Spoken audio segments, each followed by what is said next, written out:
Hey there, I hope you like vaguely phallic bugs, because today we're talking about a turn-of-the-century anime that really loves three things: guns, guts, and boobies. Hot damn, well that's everything I like. If that's what came to your mind when I said those three things, well strap in, because today we're talking about Blue Gender, a show that carries on the legacy of Ryosuke Takahashi's previous mecha outings, Gasaraki and VOTOMS. While I have talked about VOTOMS on the channel and I personally really like it, I did find that there were a few problems that I had with the pacing and just the general way the story was presented. So I'm pretty excited to see how Blue Gender fares on that front. If it can fix some of the issues that VOTOM's original series was plagued with, or if it ends up with these same pitfalls. Oh, and I unfortunately have not seen Gasaraki yet, so I guess we'll have to go back and get to that one eventually.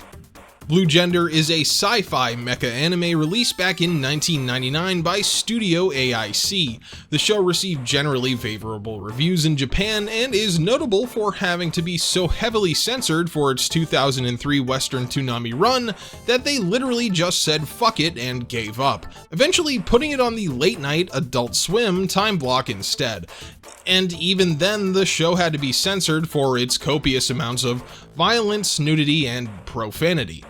Western fans eventually did get the uncut version released on the Funimation channel, and eventually the Sci-Fi channel of all places. There's something different about Blue Gender from Funimation Productions. Look for it on VHS and DVD. Now, I mean, this kind of makes the show sound more shocking than it really is, but there's a lot of violence and the flagrant attitude towards sex is used as part of the world building, but we're not really talking about porn or anything here. If anything, this show kind of feels like something your older cousin would have a random tape of when you were a kid, and you would watch it in their basement that kind of smells like a combination of laundry detergent and weed. Blue Gender follows Yuji Kaido, a young man in 2007 who is seemingly pretty normal. He has friends, a job, goes to school, until one day when he learns that he's infected with a terminal genetic mutation known only as B cells. Yuji is put into an experimental program where he will be cryogenically frozen while scientists study the strange new phenomenon. He, along with the other sleepers, hope to be awoken one day when there's a cure. However, what Yuji does eventually awake to one day is a nightmare world full of giant bugs, personality-altering mech suits, and humans that are cold, uncaring, and unable to make connections. Let's take a look at the bleak future of Blue Gender. Yuji's story begins with shock and awe. Alarms blare and his consciousness slowly comes into focus, but instead of doctors announcing a cure to his terminal illness, Yuji is birthed like a wretched animal into a world of horror. He's wheeled down a hallway by soldiers donning armor that makes them appear like the visage of death itself, white skulls with black sunken eyes. Yuji's pod is smashed open when a huge bug-like creature attacks the military escort, and to accentuate just how horrible the world truly is, the bug doesn't just kill people, it crushes them up into a human meatball.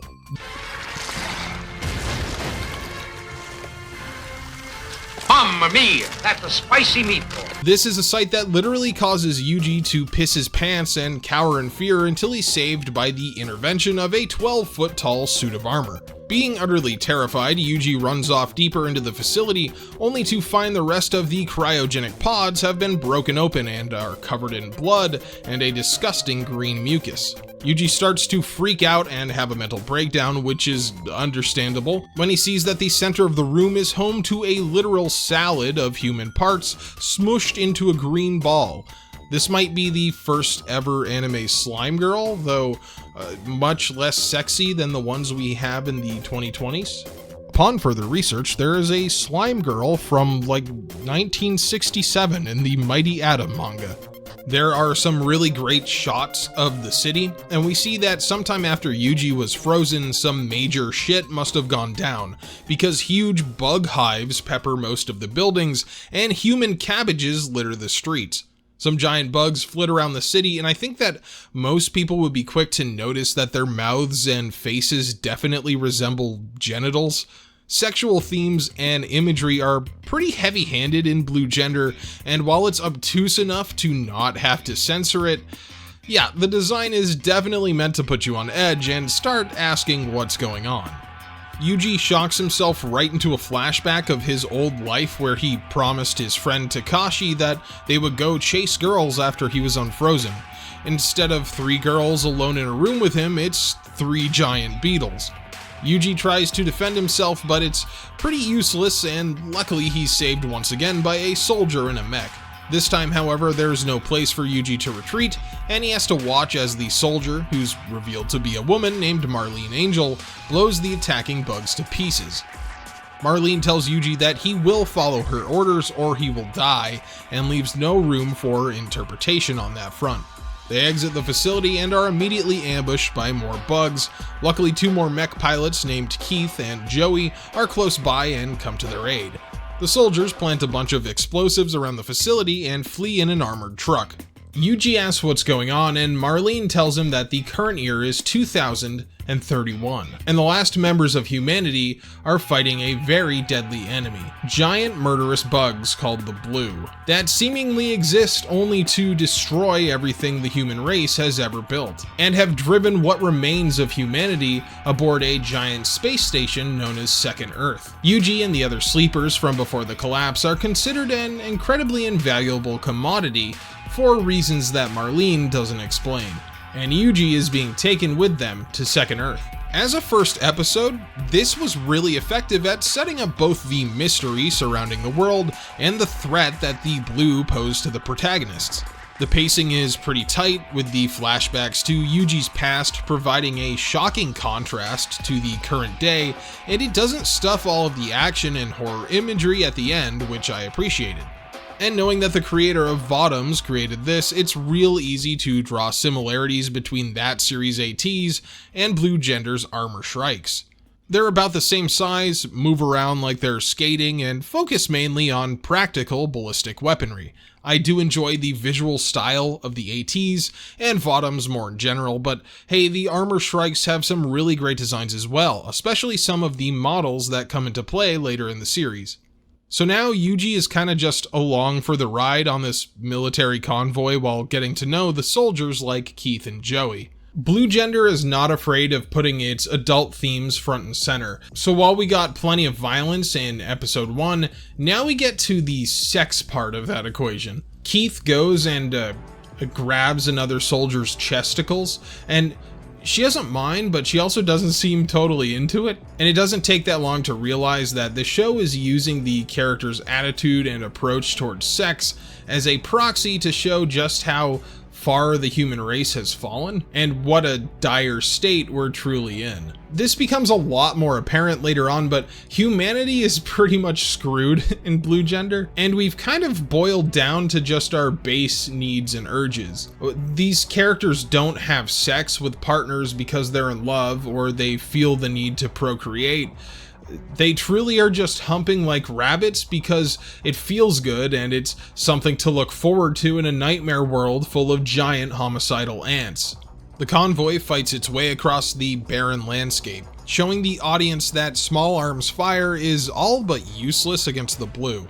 Even when fighting the creatures in an armor strike, the soldiers have to strike a Blue's core to kill it efficiently, or risk wasting way too much ammo. At first, the cores are large, pulsating blowhole-type orifices that are easily taken out, but as the Blue continue to evolve, we see more and more variety of the giant bugs with armored cores. This keeps the human characters constantly on their toes, with new types of enemies popping up every time they get into a new situation. While the Shrikes are cool and powerful, the viciousness of the Blue cement the show's tone as threatening and hostile. The team arrives at an airstrip built on a base out in the ocean, a good stronghold against the Blue that are unable to attack from the sea.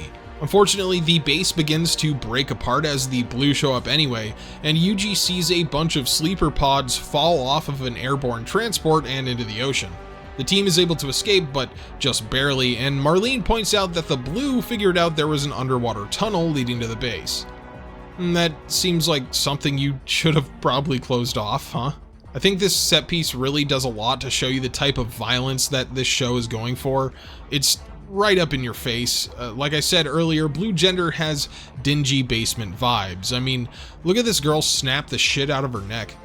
They try to contact headquarters but have no luck and ultimately decide to procure a ship and meet up with another team located in Korea. They have almost no time to rest as a flying blue attacks the truck, and Yuji takes it upon himself to grab a gun and fight, only to completely freeze up and get in the way. Luckily, the blue is dispatched via wall smearing, but it makes Yuji realize that he's pretty much completely useless, and without people like Marlene and Keith, he would be dead meat. This leads him to ask to be trained to use weapons, which Marlene is incredibly hesitant to do, while Keith remarks that it might be a good idea considering their numbers are thinning. This is a good place to talk about how Marlene starts off pretty cold, and while Yuji is immediately drawn to her as she's an attractive woman that did save his life, she sees him as nothing more than a subject to deliver back to Second Earth. Marlene is a dedicated soldier and someone who has known nothing but a life of fighting. So her attitude is understandable, especially when she has to put up with Yuji, who is kind of a dumbass. At the end of the day, Marlene does decide to teach Yuji how to fight and at least operate an armor strike good enough to move it around. He does get a little distracted by feeling her boobs on his back while they train, but I guess I'll have to cut him some slack because the dude has not busted a nut in 22 years. The soldiers aren't all cold, don't talk to me types though, as Yuji actually ends up bonding with Joey over their shared knowledge of an old world song. The group is lucky enough to find a seaworthy boat that they can take to Korea, and after dealing with some blue and piloting an armor strike for the first time, Yuji is on the next step of his journey. And this is where he goes from constantly bemoaning his lot in life to deciding that he does want to live, as he goes and bonds with Joey some more while fixing up the strike. Joey Death Flag is officially planted. Once their boat trip is over, the team finds that the other sleeper retrieval unit has been completely wiped out, and now the team has to contact HQ on their own or risk being abandoned on Earth. While driving through the city, Yuji sees a sight that he really wasn't ready for: a young girl and her dog. Now this is a pretty big deal to him because up until now, the only people Yuji has seen are either these cold skull-faced killing machines or rolled up into meat mochi. While he expects the convoy to stop and let the girl climb aboard, Marlene basically tells him to shut up and keeps driving. Yuji can't do that, so he jumps out of the moving vehicle to chase the girl, gunning down a blue with his pistol in the process. While the child and her dog run off into the city, this is where we learn that the soldiers of Second Earth do not care about the civilians still living on the planet. Not only do they not care about the civilians, their orders actually say that anyone still living on Earth is to be considered already dead. So they don't even factor in collateral damage when it comes to planning operations. If survivors or their camps are in the way, they're just as likely to be gunned down as the blue. Which explains why the survivors aren't really happy to see them when they stumble upon their camp. And I mean stumble literally, because Yuji trips right over a dead body laying in the street. Yeah, this should set the standard for how terrible life is for the survivors on Earth. The people on Earth are basically reduced to husks that just mill about waiting to die, and Yuji, despite being told that the resources on Second Earth are so limited that these people aren't even considered people to them, thinks he can contact HQ and that they'll send a rescue party. Yuji is sorta dumb, and that's a part of his character that carries on throughout the entire show. I mean, it's not like he was a soldier or scientist before he was frozen. The guy worked at a car wash. Luckily, there is a radio tower nearby that Marlene and the others plan on using to contact HQ.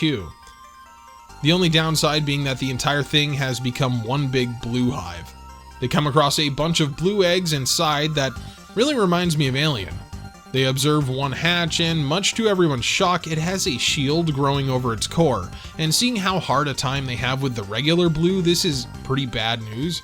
Speeding to the top of the tower, Yuji realizes that Marlene isn't calling HQ for a rescue party and gets really upset. This is where Yuji's major character trait of having a really thick skull comes in hard and fast, as it was just explained to him that they definitely weren't doing that. Instead, they're told to go to Baikonur in Kazakhstan, where a shuttle home will be awaiting them. We also learn that Marlene's team's call sign is Lucifer's Hammer, which is ultimately inconsequential, but metal as hell. The team's downtime is over as a blue bursts through the wall and almost kills Joey. They book it out of the tower and flee in the truck, but are forced to abandon it and head back towards the survivor camp in their Shrikes. Blasting through a group of blue, they nearly make it back before Marlene's mech is thrown into a pile of girders and she's injured. They face the armored blue with Marlene shooting it in the eye before passing out. Joey dies in the battle, but Yuji is still determined to protect the survivors, so he and a wounded Marlene retreat across the makeshift bridge and then blow it up. Yuji and Marlene meet back up with Robert, the team's commanding officer, who hasn't really done much but have an injured leg up until now. With only the three of them left, they decide to use the survivor camp as a choke point to take out the blue, but without any Shrikes and only a moped and small arms, the outlook is pretty bleak. If this were a more mainstream anime, then I would be guessing that somehow Yuji's action hero moment where he tears around on a motorcycle would at least allow him to save Jung and her dog, but this is Blue Gender. The defense fails and the barricades are easily overrun, and Yuji sees Jung die right before his eyes as she's trampled to death by a giant beetle. This part is pretty shocking and sad, and something that stays with Yuji and changes his character for the rest of the series, but it's also sort of hilarious. The timing and sound effect of that stomp are like a YouTube edit.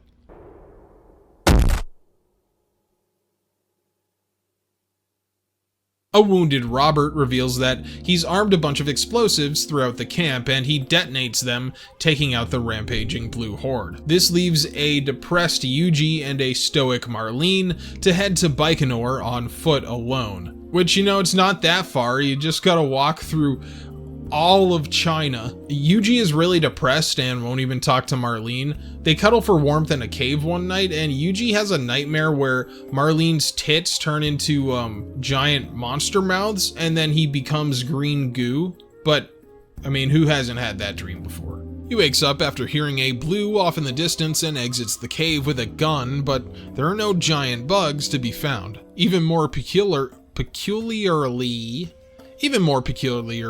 oh my god, I can't.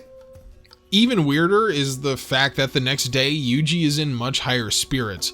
He's even the one outpacing Marlene as they hike, even saving her when she almost falls off a ridge. It's here that Marlene tells Yuji that when the blue invaded, only 100 million of the best and brightest humans were evacuated to Second Earth. She was only 10 years old, but for reasons unbeknownst to her, she was taken to the station and raised as a Shrike pilot. Yuji reassures her that he's going to get them to Second Earth alive, and he's decided to live and find his place in the new world. And then the two share an awkward kiss as Marlene says someone from her past told her it meant good luck. Yuji's sudden shift in mood is pretty abrupt here, and you would expect that nightmare to have had the opposite effect. But I do have a theory on why it's presented this way, but I don't want to get ahead of myself. The two spend a couple episodes walking through the desert where they meet a really cool dude named Dice, who lives in a dirty shed and helps them fight a giant worm. There's a part where Marlene drinks from a pool of stagnant water, which is gross, to say the least. Dice helps them get across the desert after they kill a blue that looks like a giant worm, but Yuji is pretty clumsy and falls right off the side of the jeep during a sandstorm. Luckily, he's saved by a young woman who reveals that there are groups of traveling nomads living in this part of northern China that are relatively safe from the blue. Yuji defends the nomad camp from some mech-riding bandits, and the young nomad woman Elena asks him not to leave. For a bit, Yuji does consider just staying with this group as it wouldn't be a terrible life, at least until Marlene and Dice show up, with Marlene saying that she'll take him by force if she has to. Marlene doesn't have the heart to also shoot Alana, who gets between the two. Yuji even gets permission from the Nomad's leader to stay, but when they're moving on and he observes Blue attacking Dice and Marlene from afar, he decides to commit to making it to Second Earth. Yuji saves the two from a huge snake-like blue, and Dice successfully gets them to Baikonur's outskirts. And fortunately for him, he gets to exit the series without a terrible death, which is more than you can say for most characters that we meet. The Baikonur base's security droids recognize Marlene and Yuji as a threat and attack, but the two are saved by a soldier named Scott Manning. Scott tells them that he's part of the 18th Sleeper Recovery Squad, and the rest of his team is planning an operation to infiltrate the base. They also meet a guy named Seamus Han, who is really attached to a sleeper that's still in her pod. His obsession over her kind of gets to Yuji, and he starts to wonder what will happen to him and Marlene once they get to Second Earth. The next day, they undertake the operation to reprogram the base's main computer. Yuji goes with Bravo team inside the base while the others fend off the blue outside. They overcome some security drones, and Han successfully hacks the mainframe so that the bots are now on their side. Han is a huge creep though, and we learn that he actually plans to steal the shuttle and supplies along with the sleeper that he's obsessed with and flee, not wanting her to be a guinea pig on Second Earth. He doesn't get very far with his plan, as a strange type of blue is feeding on the base's reactor, causing the power in the shuttle catapult to go out. Not only does the blue suck up the base's power, it also attaches itself directly to Han's face when he goes bonkers and tries to bludgeon it. This causes the others to just open fire on it, and by extension Han's head. Two birds with one stone, I guess. Yuji is determined to save Marlene, even without a Shrike. In fact, he's so fired up that he just punches the commander out when he's told that it's a death wish. He takes the security drones, realizing that they can be controlled remotely through voice command. Marlene has been on the front outside fighting the entire time, and at this point it seems as though all is lost, and she begins prepping her Shrike to blow up. Yuji arrives just in the nick of time with a fleet of security bots that can electrocute the blue, and it's actually really effective against them. In fact, it makes me wonder why the soldiers of Second Earth haven't tried more energy weapons like that. The two are reunited and finally make it aboard the shuttle. Yuji patches Marlene's wounds, and for the first time she actually sort of smiles. Before they can celebrate finally making it to the safety of space, a blue attached to the corpse of a soldier bursts through the door and stabs Yuji in the chest. Marlene shoots it, and Yuji passes out as the station of Second Earth finally comes into view.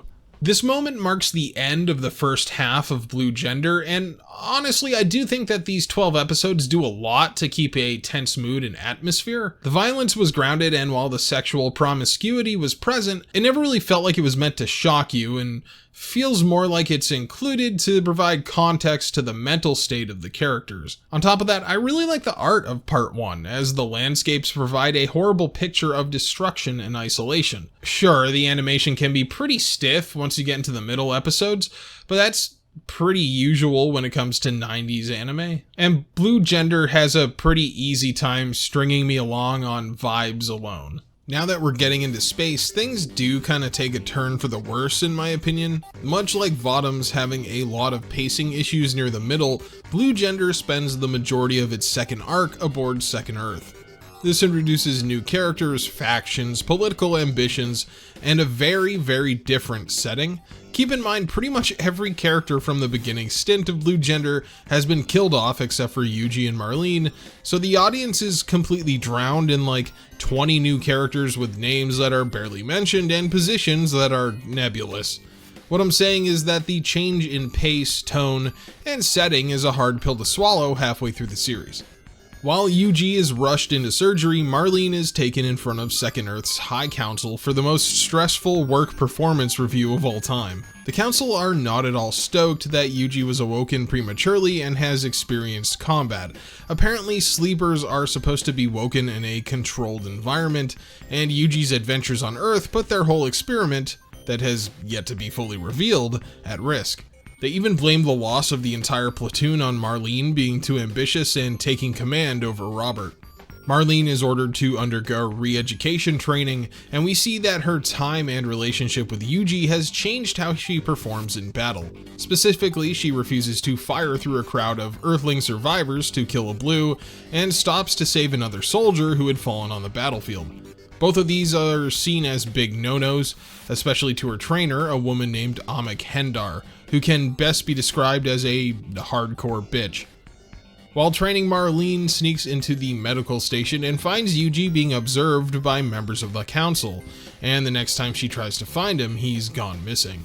Even after being caught by Amick and subjected to even more harsh training, Marlene just cannot get Yuji out of her mind and decides that she needs to find and be with him. She even tries to look up Yuji in the station's computer system, and it just returns a very rude "access impossible" message.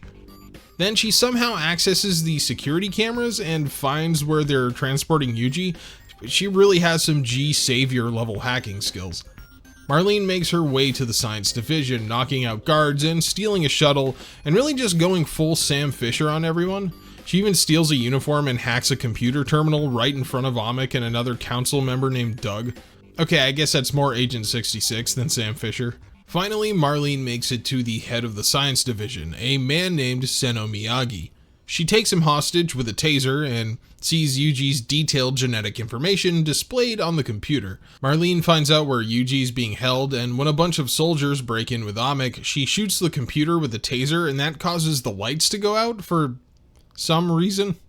This distraction allows Marlene to shoot her way to Yuji's room, and I assume she's like using rubber bullets or stun rounds here, because if not, Marlene is killing a lot of people in this episode.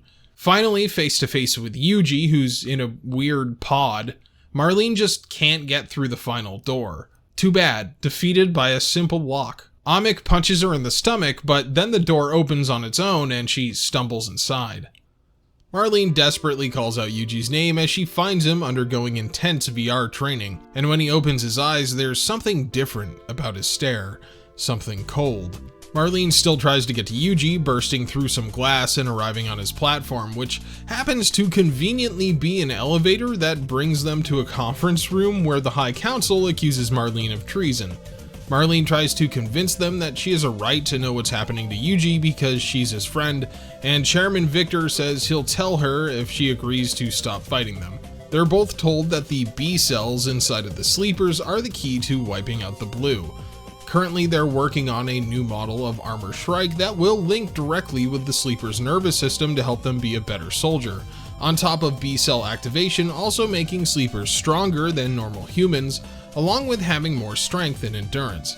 Yuji actually seems kind of excited about being able to take Earth back, and just as Marlene is about to be dealt with, Seno Miyagi speaks up. He proposes that they let Marlene join the Sleeper Brigade along with Yuji, as their peculiar bond may help awaken Yuji's B-cells. They're taken to the Brigade's training facility and pilot a tandem mech, actually losing their first match against another sleeper named Tony.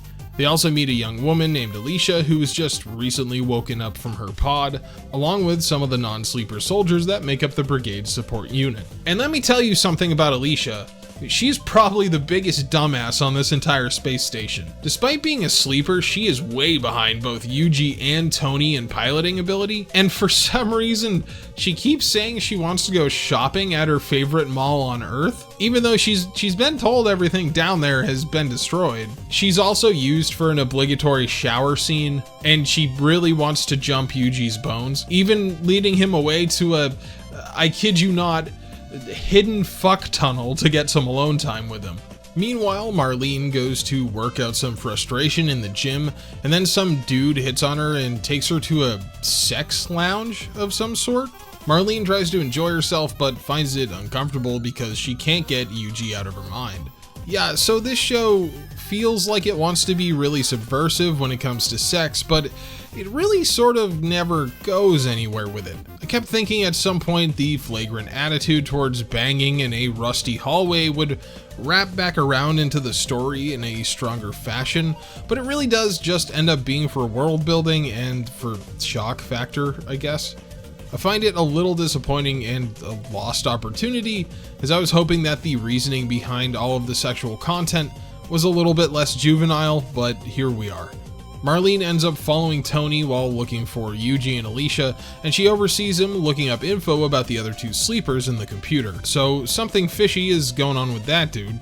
Trying to access the confidential information causes the alarms to go off, and Yuji and Marlene run into each other while fleeing and watch the sunrise. And this moment sort of solidifies their partnership even further. The day of the first operation comes as the Sleeper Brigade heads down to Tanzania on Earth and take out a huge blue hive. The operation doesn't start out particularly well as the blue tear through the non-sleepers' strikes at a record pace. They do have some of the new models, but the hangar door is blocked because the pilot was drunk and it takes them a while to blow the doors off. For what it's worth, the Double Edge is a really cool mech with a bunch of bug-killing weapons like blades. I think that this is actually my favorite Shrike design in the show, which is good because it is pretty much here to stay until the end. Tony goes off by himself because he's a super badass guy that literally doesn't follow orders even one time, though I suppose his confidence is kinda earned because he's the most effective and deadly in the entire brigade. Just disregard his psycho expression when he blows up the blue hive. Seeing how effective Tony is causes Yuji to want to push himself to do better. Ever since he's arrived on Second Earth, Yuji has undergone quite a character change, focusing heavily on training to become a better blue-killing machine. While he still has a relationship with Marlene, he becomes more and more distant as time goes on, spending his free time tuning the Double Edge or running training programs. Just to really hammer home how much Yuji and Marlene have changed since the opening episodes, they run across a group of kids in the forest, and this time it's Marlene who wants to help them. Yuji is the one to tell her that they're endangering the mission. It's at this point that things are getting kinda weird within the political structure of Second Earth. Director Miyagi personally comes to the Sleeper Brigade's HQ to look over their combat data, and Marlene surmises that something seems off. Along with noticing that people have been watching her from a distance, or the fact that security cameras always seem to pan her way, she starts to wonder what Miyagi is truly after. She grabs this guy named Rick who's been trying to bang her for like 2 full arcs, and just when he thinks he's finally about to score, she just takes him to Yuji's Shrike and ejects the data disk, telling Rick to take it to Director Miyagi since she's being watched. Well, it seems that this data is incredibly important, because when Miyagi watches it, the computer freaks out and forgets English, saying that there is a Misui meant impossibility. It seems that the data Miyagi has been getting from the High Council about the Sleeper's performance has been altered, and they're performing much better than expected, but with a huge surge in B-cell activity.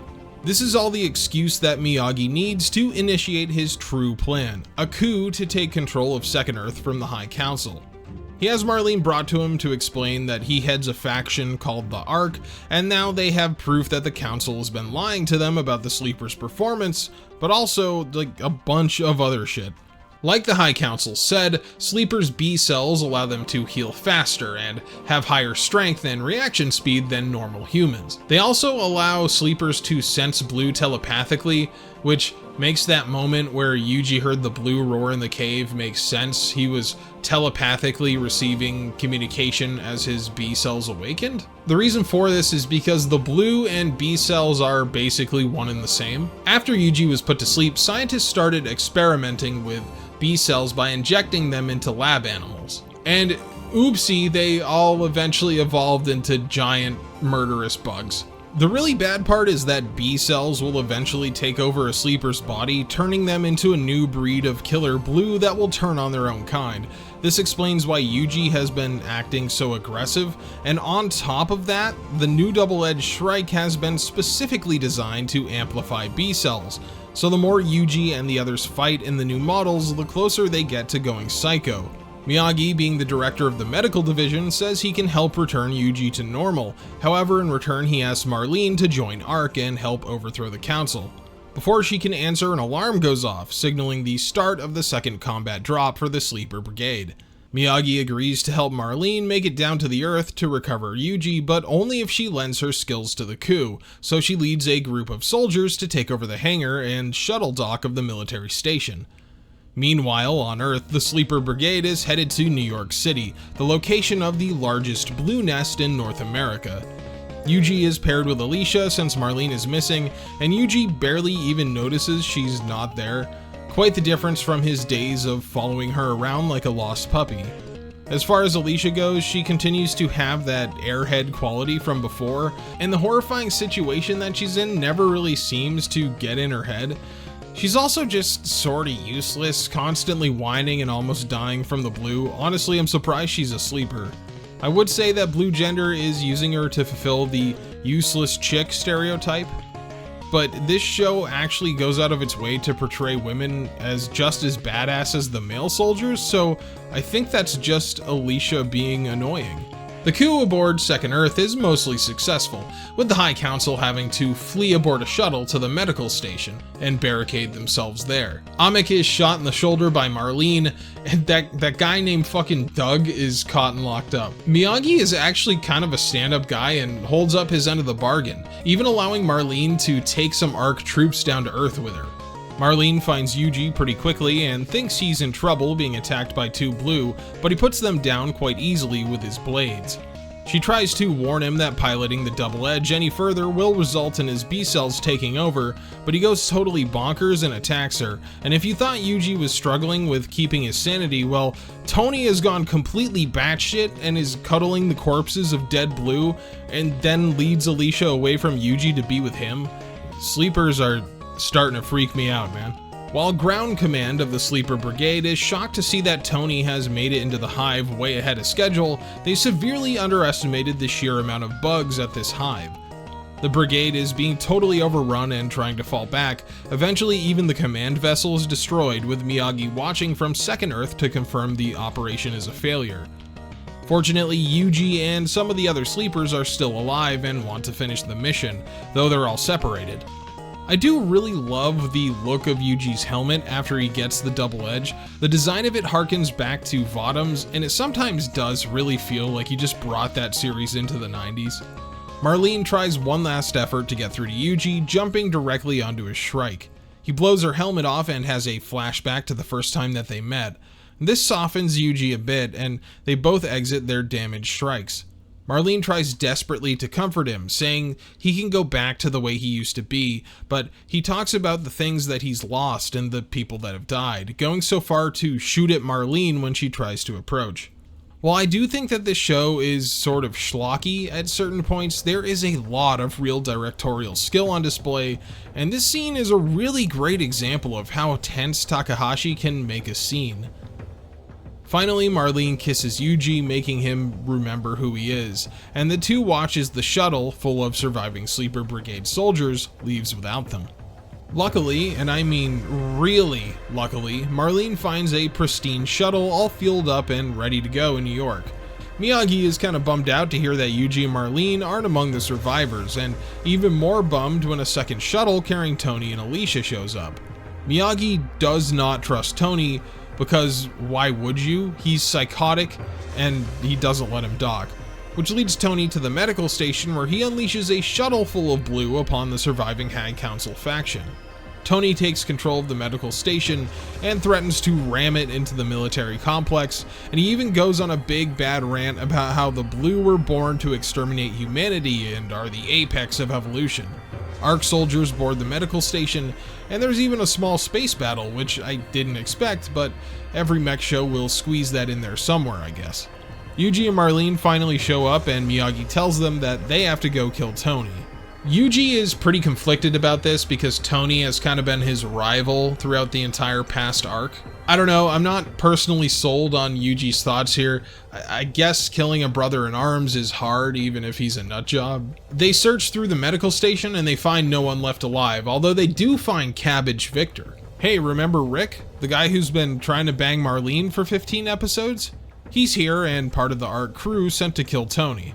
The group eventually have to barricade themselves in this room away from the blue and find Alicia, who's completely mind-controlled by Tony.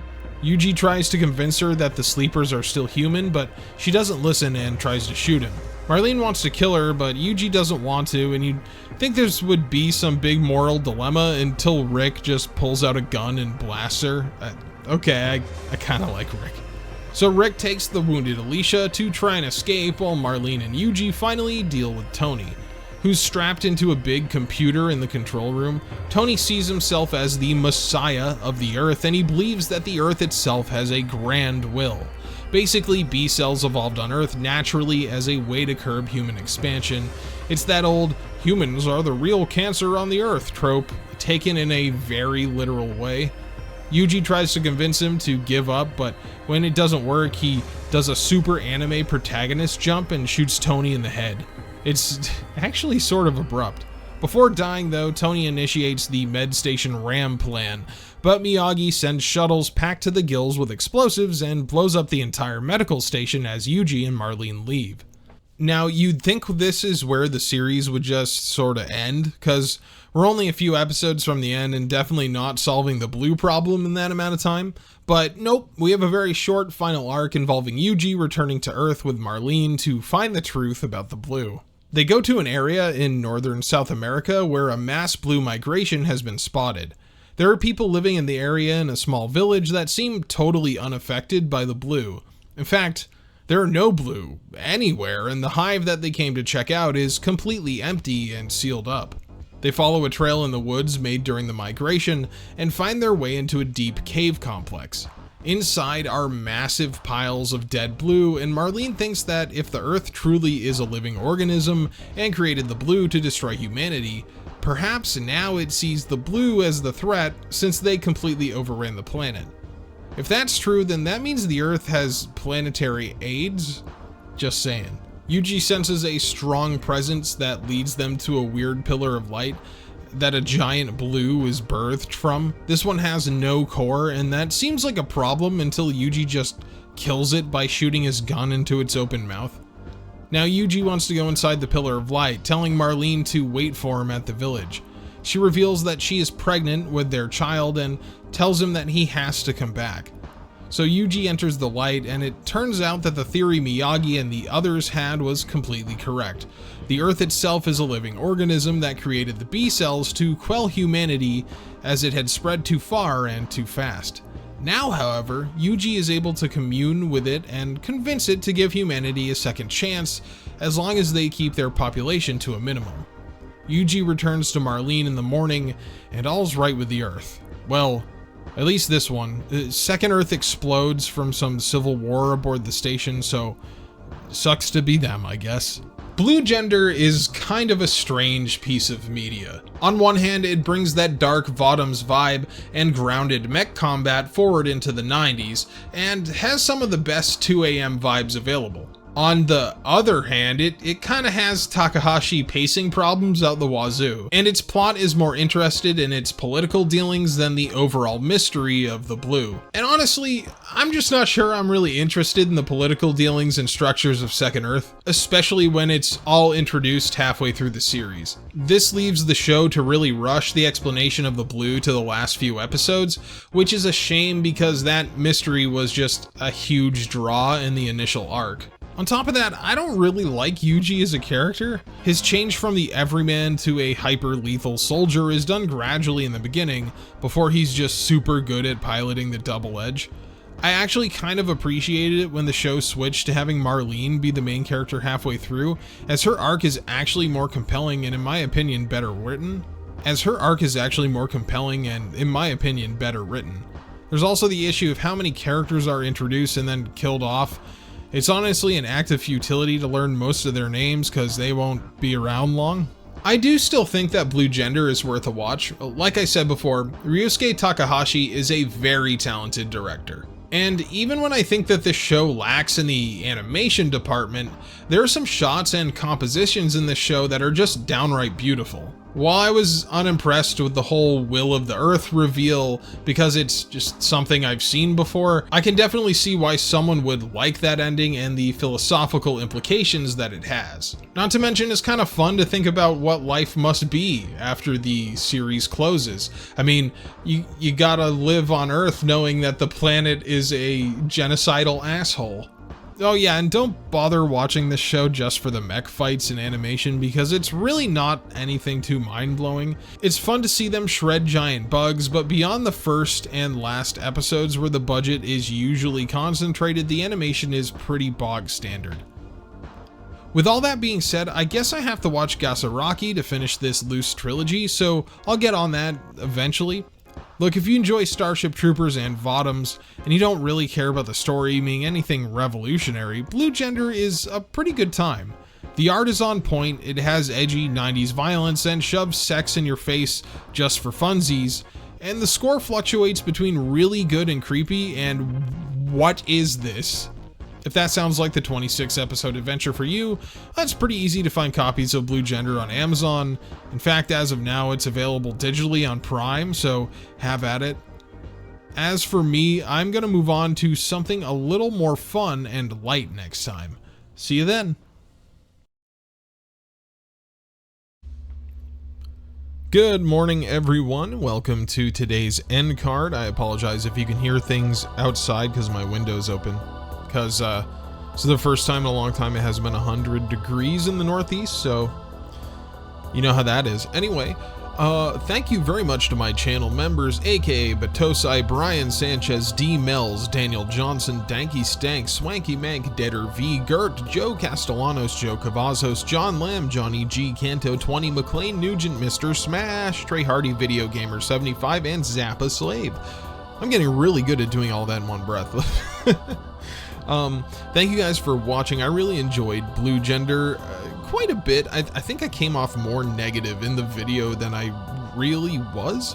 But yeah, that's my thoughts. I need to really look into Gasaraki. I ended up really liking Ryosuke Takahashi since watching a bunch of VOTOMS and shit like that. So you have to watch his other works here. Coming up, I've been doing a lot of work behind the scenes to try and get back to like at least 2 videos a month. And I think a lot of that is just down to the way I write scripts and how I need to get better at writing them and knowing what not to put in there and what to put in there. So that's just a work in progress and I'm still working on it. So if you start seeing videos that are like half an hour instead of 45 to an hour, then I think that that's trending in the right direction. Anyway, let me know your thoughts below. Thank you guys very much again, and we will see you all very soon.